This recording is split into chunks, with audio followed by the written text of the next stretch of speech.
Yo tout le monde, bienvenue sur la chaîne d'A. Le Wemax. On se retrouve pour l'épisode 23 de Bleach avec la deuxième partie de cette saison. Je dirais pas que c'est la partie finale, puisqu'on nous tease déjà apparemment un double épisode pour la fin de cette partie-là. Donc ça continuera très certainement avec une troisième partie, on imagine. Supputation, en tout cas, voilà où on en est actuellement. 23e épisode. On va vous faire quoi aujourd'hui ?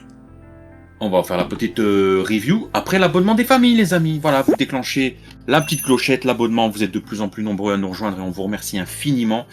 Et du coup, l'épisode qui débute sur, effectivement, Hitsugaya zombifié. On s'est dit, que va-t-il faire ? Bah écoute, dès le début, il s'est dit, je vais travailler chez Henri Boucher. Et il se met à défoncer Ikkaku. Il s'est dit, vas-y, je vais faire du rôti de bœuf. Heureusement que Yumichika arrive. Parce que sinon, c'était la mouise. Ouais, Yumichika qui se fait défoncer aussi, hein, finalement. Ikkaku le sauve, mais Ikkaku se fait défoncer, Yumichika intervient, j'ai fait « Ah, Yumichika, BG !» Mais finalement, les deux finissent au sol, et dans le manga, on sait pas s'ils sont morts ou pas, en fait. Non. Ouais, on sait pas, ils ont quand même été bien tranchés, transpercés et tout. Ça n'a pas l'air d'être les points vitaux. Dans Bleach, on a vu des gens un peu plus ouverts et pas mourir. Là, NJ, si tu nous regardes plusieurs fois... Bon, je pense pas qu'il soit mort, hein, mais ça pourrait. Ouais, bah ça pourrait. Tout comme il y en a un autre, l'Arankar, il est mal en point parce qu'il s'est quand même fait taillader aussi. On voit qu'il respire avec grande difficulté. Et là, on est à 2 minutes 30 d'épisode à peu près, hein, donc je me suis dit ça commence vraiment dans le jus, sans faire de jeu de mots. Sachant que dans le manga, en plus, il est quand même beaucoup plus soft le truc. Hein. Bon, on le voit, oui, il est coupé, d'accord, machin, mais l'animé, je trouvais que, tu vois, il est pécou, Mayuri le laisse agoniser sa mère, tu sens la souffrance. Et pour le coup, bon, vu l'ampleur des fights, j'aime autant. Voilà, c'est pas que je veux voir quelqu'un agoniser, mais je préfère, voilà. Montrons ce qu'il y a à montrer. Voilà. Ouais, du coup, Charlotte out, il ne reste que 3 Arrancar zombies, bon, qui vont faire le boulot quand même, hein, puisqu'ils vont permettre de reprendre l'ascendant finalement sur Gigi, puisque on a nos chers zombies, capitaine et Matsumoto qui arrivent et qui se font contrer par les Arrancar.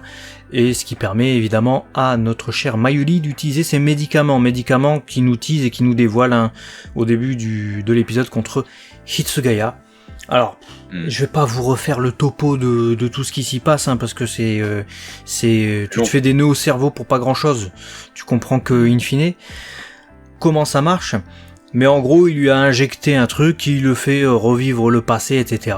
Et il finit par l'avoir, il finit par lui injecter le remède en tout cas, qui est à base de sang d'Arrancar, ça il le dit à la toute fin de l'épisode.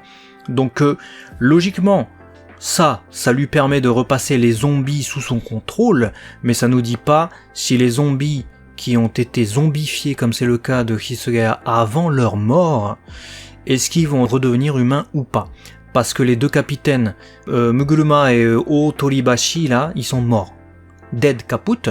Pour ce qui est de Hitsugaya, bah on sait pas. Hein. Il était zombifié avant sa mort, donc est-ce qu'il peut être ramené à son état avant sa mort et être soigné ? Je sais pas. Et pour ce qui est de Matsumoto, on sait pas. Mystère. Donc du coup, il y a pas mal de personnages, mine de rien, dans cet épisode, qui sont défaits, qui sont zombifiés, qui sont vaincus, et pas mal qui peuvent être morts, mais on sait pas leur statut. Est-ce qu'ils sont morts ou pas ?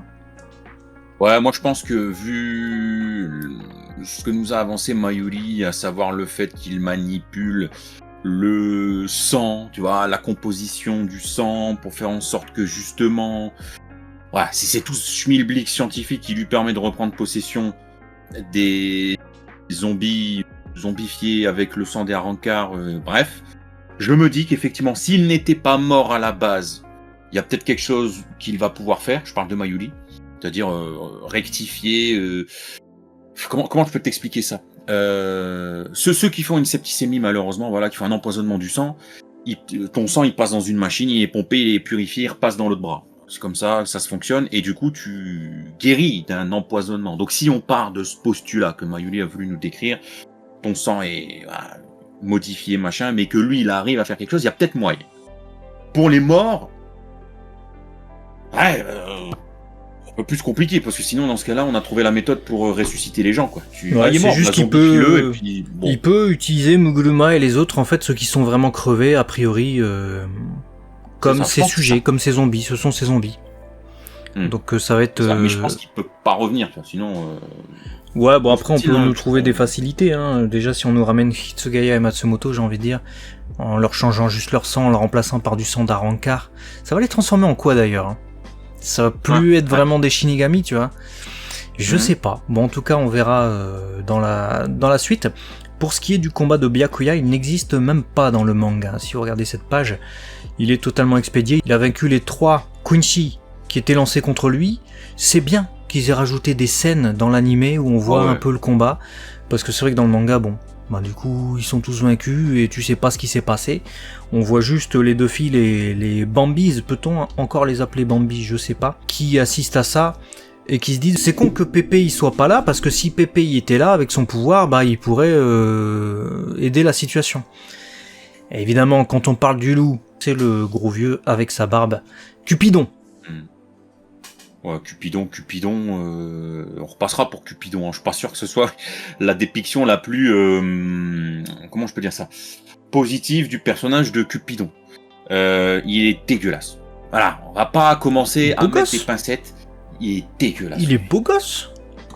Il est super beau gosse. Ah ouais, beau gosse, ouais. Bon, tout est relatif, hein. Il faut... Non, mais... Bon, voilà, il nous fait son Cupidon, il balance des cœurs sur les gens, avec beaucoup de délicatesse et de... Les entrelignes de la façon dont il agit sont... le message est vraiment dégueulasse, je trouve. Bref. Il essaye dans un premier temps d'arroser de son amour Byakuya. C'est ça qui est bien. Ouais, tourne pas ça comme ça, parce que c'est vrai qu'à arroser on n'a pas envie de savoir ce qu'il va faire. Déjà qu'il fait des trucs dégueulasses, hein, sortir son arc de sa bouche de manière immonde, encore plus dégueulasse en plus avec les couleurs de l'animé que dans le manga, je trouve.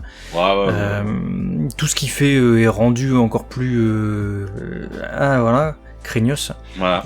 Et son pouvoir est quand même fort normalement, puisque c'est vrai que balancer ses attaques lui permet d'agir directement sur les âmes, comme c'est le Sternritters, elle, du love, de l'amour, du coup, bah normalement, il peut agir sur les âmes et les rendre assujettis, on va dire. On le voit avec Mini, notamment, qui se retrouve contre l'île Toto, opposée, après avoir été touché par une attaque de gros monsieur tout nu.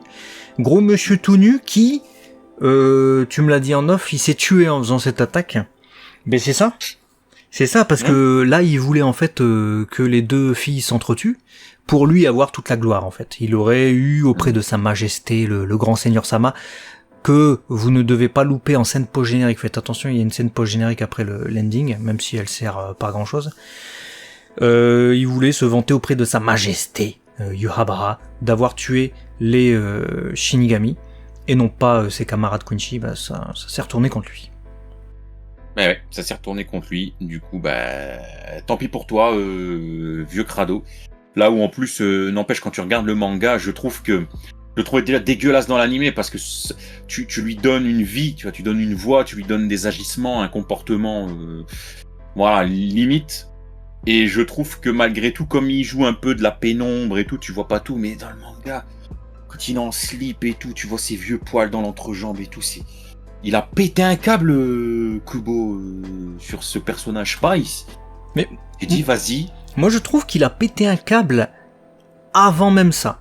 Parce que tous les trucs dans cet arc avec les Quincy et tout ça, on l'avait vu dans la dernière review, et même encore avant, il a pété un câble dans cet arc. Dans cet arc, véritablement, même s'il fait des références à d'autres mangas, hein, parce qu'apparemment... Petite note d'Atsushi, hein, mais par rapport déjà aux attaques, c'est vrai que Mayuri utilise déjà des techniques de ralentissement de temps, comme il l'avait fait contre Zael. On l'avait vu dans l'arc Wekomundo, contre les Arrancar déjà. Mais là, il le réutilise autrement contre Hitsugaya, référence peut-être à Naruto, d'autant plus que sa technique ressemble pas mal à l'Izanami, si vous connaissez Naruto, donc... il y a un peu de ça, surtout que l'Izanami c'est antérieur, ça a été fait avant. Il y a peut-être une petite ref de la part de Kubo à ce niveau-là. Ouais, c'est possible. En tout cas, voilà, on a un nouveau scan reader, donc LPP, dont on s'est débarrassé. Hein. On va revenir sur le détail du combat lié aux âmes, Senbon Zakura. On a compris. Normalement, si t'as vu l'épisode, ça t'a compris. Il a pas réussi. Beau gosse Byakuya d'ailleurs, GG. 10 points. Pour Byakuya. Ouais, il a rien fait en fait Byakuya, j'espère qu'il va faire d'autres choses quand même que ça. Parce que... Ouais, bah c'est vrai que moi je me suis dit, tu sais, j'ai été un peu déçu dans l'épisode quand il était opposé à Pépé, je me suis dit putain, il lui donne dans cette série, dans cette arc final que des opposants qui... Tu vois, bon à part l'autre là, qui était le mec censé être effrayant, etc., mais c'est Lukia qui le tue. Donc je suis un peu d'accord, je te rejoins sur ça, pour l'instant Byakuya il a pas les gros boss comme on a l'habitude de le voir. Il a juste des randoms et puis des gros crados dégueulasses qui envoient des cœurs style Ribrian dans Dragon Ball Super. Je me suis demandé si c'était pas son mari d'ailleurs. Et puis ça fait 2 épisodes qu'on a des trucs style un peu Magical Girl, j'ai envie de dire. Un point par contre qui était plutôt drôle, c'est qu'il avait sa musique, le gros crado. Il avait sa petite chanson, un petit truc de romance qui passait en arrière-plan. Je me suis dit, qu'est-ce qu'ils font? Ouais, son gros cul sale là. Ouais, non, c'est pas. Non. Bon, au moins il est. Atsushi nous dit il est aussi dégueulasse et abject qu'il est aimé. Bon, pourquoi pas. En tout cas, l'île Toto nous en a débarrassé, ça c'est bien. Et parlant de l'île Toto, est-ce que du fait qu'elle dégomme Pépé, elle va se retourner totalement, ou c'est juste non, Pépé, tu t'as voulu nous souille, ça marchera pas comme ça, je te dégomme, mais pour autant elle reste ce qu'elle est et il n'y aura pas d'accolade particulière avec les Shinigami, quoi que ce soit. Je pense plutôt à ça, mais... Moi je pense plutôt la 2, d'autant plus que c'est une Quincy, et les Quincy qui désobéissent à Sa Majesté Sama, ils se font rappeler. Et donc, in fine, de toute manière, je pense, la théorie, pour moi, c'est que Yubaba, quand la plupart de ces Quincy seront vaincus, il va les rappeler à lui. Et il va les intégrer, et il va gagner en puissance, en connaissance, en pouvoir, en tout ce que tu veux. Donc, de toute façon, pour moi... un vieux cul sale. Ouais, tous les Quincy sont voués à mourir, je pense. Sauf s'il y a une exception, un truc avec un Quincy qui change de sang, ou... Et sinon, ça va être assez compliqué, je pense. On va revenir du coup sur Giselle. Je pense que il est mort, même si t'as Mayuri qui dit zombie Musume, donc fille zombie. On avait vu dans l'épisode précédent que c'est un garçon. Mouru, de manière random. Ouais. Dommage pour Gigi, hein. Bon. Dommage pour Gigi. Ouais. Dommage pour Gigi. Voilà. Mettez, si vous êtes arrivé jusqu'à cette durée de review, hashtag ForGigi. FOR, GIGI, ForGigi pour Gigi. Ouais, je sais pas si on est pour Gigi ou pour Mayuri, mais j'ai bien aimé Mayuri dans cet épisode. Toujours aussi savant fou, toujours aussi intelligent, avec tout le temps des coups d'avance. C'était très intéressant. Et puis, ils ont tenté de nous donner un petit rôle également pour les capitaines qui sont morts prématurément. Ouais. Bon, mais un rôle de sous-fif, quoi.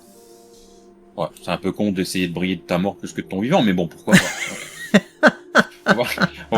on va juste souligner cette scène post-générique, comme tu l'as dit, qui nous apporte pas énormément de choses, mais quand même, on voit l'arrivée au palais du roi de Yubaba, Ishida, et puis comment il s'appelle, Yugo, c'est ça? Yaourt? Ouais, Yugo, Asphalt. Yugo, voilà, les trois ils arrivent. Ils cassent des poutres, parce que bon, ça, c'est sûr que arriver chez les gens en cassant des poutres, c'est toujours mieux. Alors ce qui me fait marrer, c'est il va faire plus de minutes sur ça que sur les combats, mais parce qu'il y a rien à dire en vrai, c'est ça. La scène post-générique, si vous l'avez vu, ils arrivent. Voilà. J'ai fini, c'est tout. Ouais. Y a pas plus à dire. Bah, non, mais t'as fait une description quand même, ils cassaient des poutres. Donc ça m'a fait rire en fait. On était parti sur rien à faire qu'ils ont fait. Sur un descriptif là. Parce que c'est ça qui me fait rire en fait. Je vois la poche générique, je me suis dit ah putain il va y avoir un truc, et en fait non, ils ont animé genre je sais pas 20 secondes juste pour, ils se sont dit il y a quoi à faire, ils arrivent, bah je sais pas, anime des poutres. Surtout que c'est ça en fait, ils auraient juste pu le montrer arriver, c'était tout. Mais ça sert à rien, ça sert à rien même de le mettre dans cet épisode-ci en fait, mettez-le en introduction avant l'opening de l'épisode suivant en fait. Oui carrément, carrément. Voilà. Sinon, Ouais, épisode ça, sympa. J'ai bien aimé retrouver Mayuri, j'ai bien aimé retrouver Byakuya, donc ça fait Aussi. toujours plaisir. Les deux brillent, on voit la stratégie. Par contre, il y a toujours de gros questionnements. Bon, sur les Quincy qui perdent facilement, ça on l'avait déjà vu. Mais sur ce qui est des personnages qui sont morts ou pas morts.